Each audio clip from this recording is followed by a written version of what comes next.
Nous sommes très heureux de recevoir aujourd'hui le prix AFI CCMP 2019 du meilleur cas pédagogique en finance.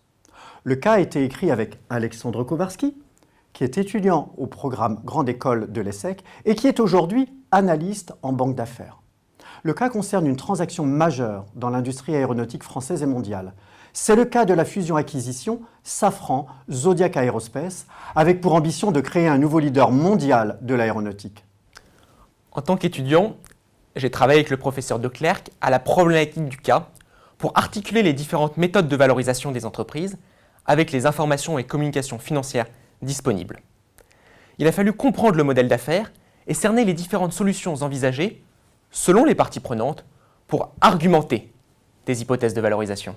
L'axe central du cas est de comprendre, d'analyser et de critiquer une offre de fusion-acquisition, ici caractérisée par une OPA suivie d'une OPE, avec les exigences et contraintes des différentes parties prenantes.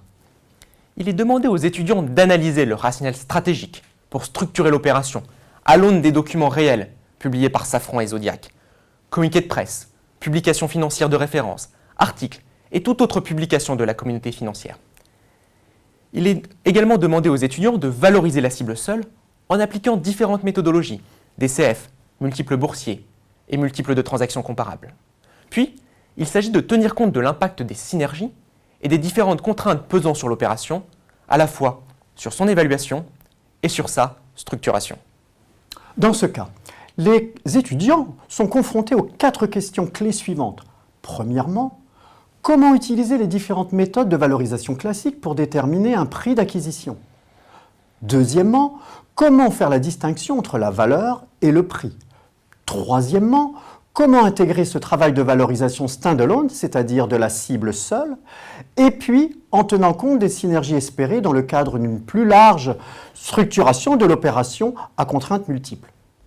Et quatrièmement, comment mettre en œuvre différentes solutions et divers mécanismes pour répondre à ces contraintes? OPA, OPE, programme de rachat d'actions, les demandes des familles fondatrices, et l'intervention d'un fonds activiste. J'ai utilisé ce cas avec les étudiants du Master in Management, c'est-à-dire le programme Grande École de l'ESSEC, sur une durée de 3 heures. Le cas est aussi adapté au MBA et au Master spécialisé. Les participants apprécient particulièrement les recherches dans les documents originaux des entreprises, la compréhension de la transaction par la pratique des opérations avec une OPA, une OPE sous différentes contraintes, l'analyse du business model pour former des hypothèses afin de valoriser la transaction par différentes méthodes. Ils ont enrichi leurs compétences financières sur l'évaluation des sociétés. Je remercie vivement l'AFI et la CCMP pour ce prix et pour leur soutien à la production de cas pédagogiques pour la formation à la finance d'entreprise. Encore un grand merci à mes collègues du jury de l'AFI pour avoir distingué notre cas Safran Zodiac Aerospace de l'ESSEC.